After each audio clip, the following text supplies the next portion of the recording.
શું તમે પણ દિવાળી બોનસ કે બચતના પૈસા શેર બજારમાં લગાવીને રાતોરાત અમીર બનવાનું સપનું જુઓ છો? તો એક આંચકો આપનારી હકીકત સાંભળો. 95%થી વધુ લોકો, ખાસ કરીને આપણા મધ્યમવર્ગીય ગુજરાતી પરિવારો, શેરબજારમાં પોતાની મહેનતની કમાણી ગુમાવી દે છે. અને એનું કારણ? એ લોકો એક એવી ભૂલ કરે છે જે દુનિયાના સૌથી સફળ ઇન્વેસ્ટર વોરેન બફેટ ક્યારેય નથી કરતા.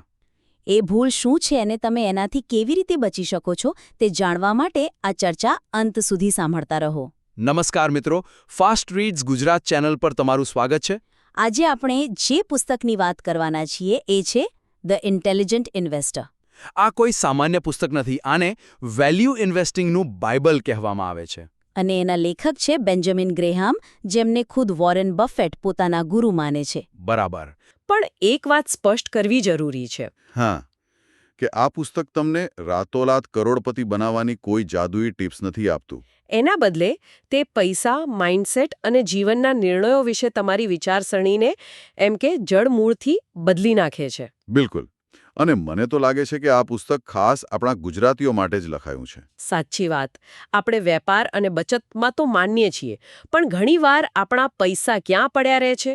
કાં તો સોના ચાંદીમાં, કાં તો એફડીમાં, કે પછી કોઈ પ્રોપર્ટીમાં. અને આપણને લાગે છે કે આપણે બહુ સ્માર્ટ કામ કર્યું. અને એ જ કદાચ આપણી સૌથી મોટી ભૂલ છે. ચોક્કસપણે. આપણી માનસિકતા વ્યાપારની છે, પણ રોકાણમાં આપણે એનો ઉપયોગ જ નથી કરતા.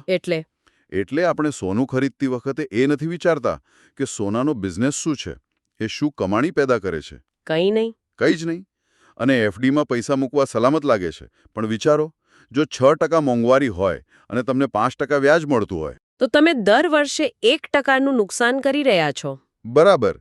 તમારા પૈસાની ખરીદ શક્તિ ઘટી રહી છે. અથવા તો પછી આપણે બીજી ચરમસીમા પર જઈએ છીએ. હા, કોઈ મિત્ર કે સંબંધી કહે કે આ શેર લઈ લે, મહિનામાં ડબલ થઈ જશે. અને આપણે આપણી મહેનતની કમાણી એમાં લગાવી દઈએ છીએ. આ પુસ્તક આપણને આ બંને ભૂલોથી બચાવે છે. એટલે જ આ પુસ્તક દરેક નોકરી કરતા મધ્યમવર્ગીય વ્યક્તિ, નાના વેપારીઓ અને એવા વિદ્યાર્થીઓ માટે પણ છે જેમને નાની ઉંમરથી જ પૈસાનું સાચું જ્ઞાન મેળવવું છે. ટૂંકમાં દરેક એ વ્યક્તિ માટે જેમને સ્કૂલમાં પૈસાનું શિક્ષણ નથી મળ્યું, પણ હવે એ ભૂલ સુધારવા માંગે છે. તો ચાલો આ વિચારસરણીને બદલવાની શરૂઆત કરીએ. ગ્રેહેમનો સૌથી પહેલો અને સૌથી મહત્વનો પાઠ છે રોકાણકાર અને સટોડિયા વચ્ચેનો તફાવત. મને લાગે છે કે 95% લોકો અહીં જ થાપ ખાઈ જાય છે. એકદમ સાચી વાત. ગ્રેહામ કહે છે કે રોકાણકાર શેર ખરીદતી વખતે ધંધો ખરીદે છે અને સટોડિયો માત્ર કાગળનો ટુકડો ખરીદે છે, જેનો ભાવ કાલે ઉપર જશે એવી આશામાં. અને કોઈ સરળ ઉદાહરણથી સમજાવી શકાય? ચોક્કસ. ધારો કે તમે તમારા વિસ્તારમાં કોઈ ચાલતી કિરિયાણાની દુકાન ખરીદવા માંગો છો, તો તમે શું જોશો? હા, હું જોઈશ કે દુકાનમાં રોજનો કેટલો વકરો છે, કેટલા ગ્રાહકો આવે છે, નફો કેટલો બચે છે. દુકાન પર કોઈ દેવું તો નથી ને? હા, અને ભવિષ્યમાં ધંધો ચાલશે કે નહીં? બરાબર. બસ આ જ વિચારસરણી તમારે કોઈ કંપનીનો શેર ખરીદતી વખતે રાખવાની છે. એટલે કે હું ટાટા મોટર્સનો શેર નથી ખરીદી રહી. ના, તમે ટાટા મોટર્સના ગાડી બનાવવાના ધંધામાં નાનકડી ભાગીદારી ખરીદી રહ્યા છો. અને સટોડિયો શું કરે છે? એ ફક્ત સ્ક્રીન પર લીલા લાલ આંકડા જોવે છે. એને કંપનીના નફા નુકસાન સાથે કોઈ લેવા દેવા નથી. એની દુનિયા ફક્ત આજે ખરીદો, કાલે વેચો સુધી જ સીમિત છે. બિલકુલ. પણ આ કરવું બહુ અઘરું છે, કારણ કે આપણી આસપાસનું વાતાવરણ જ એવું છે. સાચું. વોટ્સઅપ ગ્રુપમાં ટિપ્સ આવે, ન્યૂઝ ચેનલ પર એક્સપર્ટ બૂમો પાડતા હોય, મિત્રો કહેતા હોય કે આ આઈપીઓમાં બહુ કમાયા. આ બધાની વચ્ચે શાંતિથી બિઝનેસનું વિશ્લેષણ કરવું અઘરું છે. અને ગ્રેહામ આના વિશે જ ચેતવણી આપે છે. તેઓ કહે છે કે જ્યારે બધા લોકો કોઈ એક જ દિશામાં દોડી રહ્યા હોય, ત્યારે સાવચેત રહેવાનો સમય છે. વોલ સ્ટ્રીટનો ઇતિહાસ સાક્ષી છે કે આવો ઉત્સાહ લગભગ હંમેશા વિનાશ તરફ દોરી જાય છે. એટલે કે બુદ્ધિશાળી રોકાણ એ આઈક્યુની રમત નથી. ના, એ શિસ્ત અને ધીરજની રમત છે. આખી રમત તમારા મનને કાબૂમાં રાખવાની છે. જો ડર કે લાલચ તમારા પર હાવી થઈ ગયા, તો રમત ત્યાં જ પૂરી. બરાબર. તો આ શિસ્ત કેળવવા અને લાલચથી બચવા માટે ગ્રેહામે કોઈ ફોર્મ્યુલા આપી છે? કારણ કે સ્કૂલ આપણને પૈસા કમાતા શીખવે છે, પણ તેને સાચવતા અને વધારતા નથી શીખવતી. હા. અને એ જ આ પુસ્તકનું હૃદય છે. ગ્રેહામનો સૌથી મોટો મંત્ર જે વોરન બફેટ આજે પણ અનુસરે છે તે છે margin of safety. Margin of safety આ સાંભળવામાં થોડો ટેકનિકલ લાગે છે. પણ છે એકદમ સરળ. સરળ ભાષામાં આનો શું અર્થ થાય? જુઓ, જો કોઈ વસ્તુની સાચી કિંમત એની આંતરિક કિંમત 100 રૂપિયા હોય તો તેને 50 કે 60 રૂપિયામાં ખરીદવી. ઓકે. આ વધારાની 40-50 રૂપિયાની જે બચત છે એ જ તમારી સુરક્ષા છે. એ તમારું સેફટી નેટ છે. એટલે કે ડિસ્કાઉન્ટ પર ખરીદી કરવી. હા, પણ સાચી કિંમત કેવી રીતે નક્કી કરવી એ જ તો સૌથી મોટો પડકાર છે. બરાબર. એના માટે કંપનીના નફા, તેની અસ્ક્યામતો, દેવું વગેરેનું વિશ્લેષણ કરવું પડે. પણ સામાન્ય રોકાણકાર માટે સામાન્ય રોકાણકાર માટે આનો સરળ અર્થ એ છે કે જ્યારે બજારમાં ડરનો માહોલ હોય, જ્યારે કોઈ સારા શેરના ભાવ કોઈ ખરાબ સમાચારને કારણે તૂટ્યા હોય, ત્યારે ખરીદી કરવી. કારણ કે ત્યારે તમને એ જ સારી વસ્તુ ડિસ્કાઉન્ટ પર મળવાની સંભાવના સૌથી વધુ હોય છે. આ માર્જિન ઓફ સેફટી ભૂલ કરવાની પણ ગુંજાઈશ રાખે છે. બરાબર, એ જ પોઈન્ટ છે. જો તમારું અનુમાન થોડું ખોટું પણ પડે તો પણ તમને મોટું નુકસાન નહીં થાય, કારણ કે તમે પહેલેથી જ ખૂબ સસ્તામાં ખરીદી કરી છે. વાહ, આ તો ફક્ત શેરમાં જ નહીં, જીવનના દરેક સોદામાં કામ આવે એવો સિદ્ધાંત છે. ચોક્કસ. અને આનાથી પણ વધુ રસપ્રદ છે ગ્રેહામનો બજારને સમજાવવાનો કન્સેપ્ટ, મિસ્ટર માર્કેટ. આ મારો સૌથી પ્રિય ભાગ છે. હા, ગ્રેહામે બજારના રોજના ઉતાર-ચઢાવને સમજાવવા માટે એક અદ્ભુત કાલ્પનિક પાત્ર બનાવ્યું છે. કલ્પના કરો કે તમારો એક બિઝનેસ પાર્ટનર છે, જેનું નામ છે મિસ્ટર માર્કેટ, અને તે થોડો લાગણીશીલ અને એમ કહી શકાય કે પાગલ છે. રોજ સવારે તે તમારી પાસે આવે છે અને તમારા બિઝનેસનો એક ભાવ બોલે છે. તે કહે છે, આજે હું તારો હિસ્સો આટલા ભાવે ખરીદીશ અથવા મારો હિસ્સો તને આટલા ભાવે વેચીશ. પણ એનામાં એક સમસ્યા છે. એનું મૂડ બહુ વિચિત્ર છે. બરાબર. કોઈક દિવસ તે ખૂબ ખુશ હોય, દુનિયામાં બધું સારું દેખાતું હોય, ત્યારે તે તમારા બિઝનેસનો ખૂબ ઊંચો ભાવ ઓફર કરે છે. અને કોઈક દિવસ તે ખૂબ દુઃખી અને નિરાશ હોય છે. જાણે દુનિયા ખતમ થવાની હોય, ત્યારે તે ખૂબ નીચા ભાવે પોતાનો હિસ્સો વેચવા તૈયાર થઈ જાય છે. એટલે કે બજારને પણ સોમવારની સવાર નડે છે. તમે એવું કહી શકો. હવે એક બુદ્ધિશાળી રોકાણકાર શું કરે? તે મિસ્ટર માર્કેટના મૂડને સંપૂર્ણપણે અવગણે છે. હા, તે જાણે છે કે મિસ્ટર માર્કેટની ઓફરનો બિઝનેસની સાચી કિંમત સાથે કોઈ લેવા દેવા નથી. એ તો ખાલી એનો મૂડ છે. તો તે આ પરિસ્થિતિનો ફાયદો ઉઠાવે છે. કેવી રીતે? જ્યારે મિસ્ટર માર્કેટ દુઃખી થઈને સસ્તામાં પોતાનો હિસ્સો વેચવા આવે ત્યારે તે ખરીદી લે છે.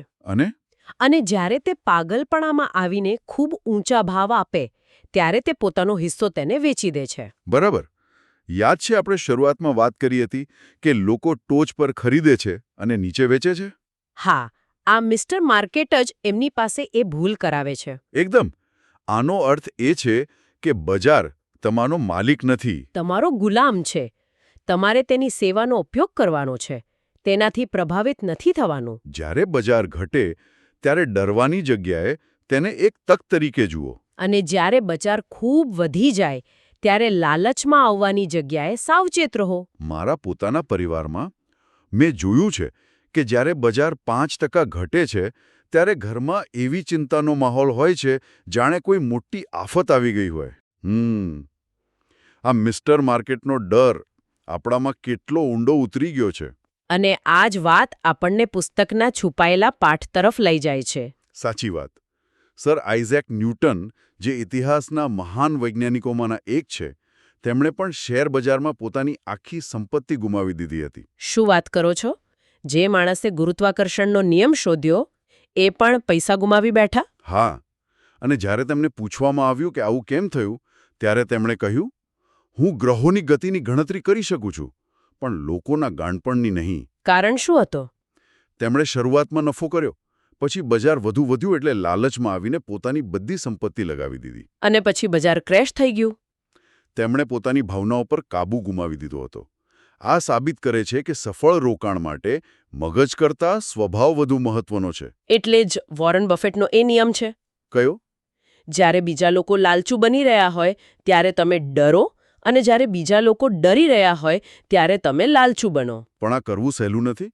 ભીડથી ઉલટું ચાલવા માટે હિંમત જોઈએ. બિલકુલ. 2008ની મંદી યાદ કરો અથવા તો 2020માં કોવિડ વખતે બજાર જે રીતે તૂટ્યું હતું. ત્યારે ચારે બાજુ ડર અને નિરાશાનો માહોલ હતો. મોટાભાગના લોકો પોતાનું રોકાણ વેચીને ભાગી રહ્યા હતા. પણ જે બુદ્ધિશાળી રોકાણકારો હતા તેમણે એ સમયે સારી કંપનીઓમાં મોટા પાયે ખરીદી કરી. અને પછીના 1-2 વર્ષમાં તેમણે જબરદસ્ત સંપત્તિ બનાવી. અને આ જોખમને મેનેજ કરવા માટે ગ્રેહામ ક્યારેય 100% પૈસા શેરમાં લગાવવાની સલાહ નથી આપતા. ના, ક્યારે નહીં. એમની પોર્ટફોલિયો પોલિસી વિશે વાત કરીએ. હા, એ શું છે? ગ્રેહામ કહે છે કે તમારે તમારા રોકાણને હંમેશા સ્ટોક્સ એટલે કે શેર અને બોન્ડ્સ વચ્ચે વહેંચીને રાખવું જોઈએ. બોન્ડ્સ એટલે? સરળ ભાષામાં. સરળ રીતે સમજીએ તો તમે સરકાર કે કોઈ મોટી કંપનીને લોન આપી છે જેના પર તમને નિશ્ચિત વ્યાજ મળે છે. આ એક સુરક્ષિત વિકલ્પ છે. ઓકે. ગ્રેહામ કહે છે કે તમારે ઓછામાં ઓછું 25% અને વધુમાં વધુ 75% શેરમાં રાખવું જોઈએ. અને બાકીનું બોન્ડ્સમાં? હા. જ્યારે બજાર ખૂબ મોંઘું લાગે ત્યારે શેરમાંથી પૈસા કાઢી બોન્ડ્સમાં નાખો. અને જ્યારે બજાર સસ્તું હોય ત્યારે બોન્ડ્સમાંથી પૈસા કાઢી શેરમાં રોકાણ કરો. આનાથી પોર્ટફોલિયોમાં સ્થિરતા આવે છે. એકદમ. આ મિસ્ટર માર્કેટ અને માર્જિન ઓફ સેફટીની વાત સમજમાં આવી. પણ સાચું કહું તો આ બધું થોડું જટિલ લાગે છે.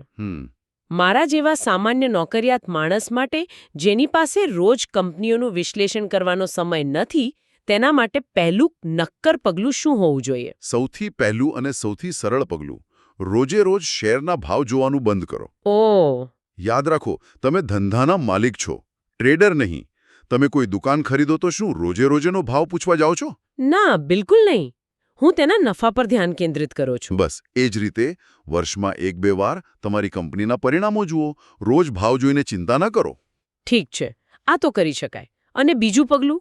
બીજું અને સૌથી શક્તિશાળી પગલું છે ડોલર કોસ્ટ એવરેજિંગ શરૂ કરવું. એટલે કે એસઆઈપી, સિસ્ટમેટિક ઇન્વેસ્ટમેન્ટ પ્લાન. હા, આપણે જેને એસઆઈપી તરીકે ઓળખીએ છીએ એ જ. ગ્રેહામ રોકાણકારોને 2 ભાગમાં વહેંચે છે અને આ બંને માટે અલગ અલગ રસ્તા સૂચવે છે. એ કયા 2 પ્રકાર છે? પહેલા છે રક્ષણાત્મક રોકાણકાર, ડિફેન્સિવ ઇન્વેસ્ટર. આ એ લોકો છે જેમની પાસે સમય ઓછો છે અને તેઓ બહુ માથાકૂટ નથી કરવા માંગતા. હા, જેમ કે મોટાભાગના નોકરી કરતા લોકો. અને બીજા છે ઉદ્યમી રોકાણકાર, એન્ટરપ્રાઇઝિંગ ઇન્વેસ્ટર. આ એ લોકો છે જેમને બિઝનેસની સમજ છે અને તેઓ થોડો સમય આપીને સંશોધન કરી શકે છે. જેમ કે આપણા વેપારી ભાઈઓ. બરાબર. તો પહેલા રક્ષણાત્મક રોકાણકારની વાત કરીએ. મારા જેવા નોકરિયાત માટે શું સલાહ છે? તમારા માટે શ્રેષ્ઠ રસ્તો એ છે કે દર મહિને એક નિશ્ચિત રકમ, ભલે તે 2000 હોય કે 5000, કોઈ સારા ઇન્ડેક્સ ફંડમાં એસઆઈપી દ્વારા રોકાણ કરો. બરાબર. હવે ઇન્ડેક્સ ફંડ એટલે શું? એને સરળ રીતે સમજીએ તો તમારે કઈ કંપની સારી છે એ શોધવાની માથાકૂટ નથી કરવાની. હા, ઇન્ડેક્સ ફંડ એટલે બજારની ટોચની 50 કંપનીઓની એક તૈયાર બાસ્કેટ, જેમ કે નિફ્ટી 50. એટલે કે તમે એકસાથે દેશની ટોચની 50 કંપનીઓમાં ભાગીદાર બનો છો. અને આ નવા રોકાણકારો માટે સૌથી સુરક્ષિત શરૂઆત છે. પણ આ દર મહિને રોકાણ કરવાની વાતમાં એક પ્રશ્ન થાય. જો બજાર બહુ ઊંચું હોય તો પણ પૈસા લગાવવાના? હા, ત્યારે તો નુકસાન થાય ને? ના, અને એ જ આ પદ્ધતિનો જાદુ છે. જ્યારે બજાર ઊંચું હોય ત્યારે તમારા એટલા જ પૈસામાં ફંડના ઓછા યુનિટ્સ ખરીદાય છે. ઓકે. પણ જ્યારે બજાર ગભરાઈને નીચે પડે ત્યારે એ જ પૈસામાં તમને જાણે ડિસ્કાઉન્ટ પર વધુ યુનિટ્સ મળે છે. એટલે લાંબા ગાળે ખરીદીનો સરેરાશ ભાવ હંમેશા નીચો રહે છે. બિલકુલ. તમારે બજારનો સમય જોવાની જરૂર જ નથી. તમે બજારના ઉતાર ચઢાવનો ફાયદો ઉઠાવી રહ્યા છો. આ તો ખરેખર શક્તિશાળી વિચાર છે. અને વેપારીઓ માટે એટલે કે ઉદ્યમી રોકાણકાર માટે શું સલાહ છે? તેઓ ધંધો સમજે છે, તેથી તેઓ થોડું વધુ સંશોધન કરી શકે છે. તેઓ એવી સારી કંપનીઓ શોધી શકે છે જે હાલમાં સસ્તી મળી રહી છે.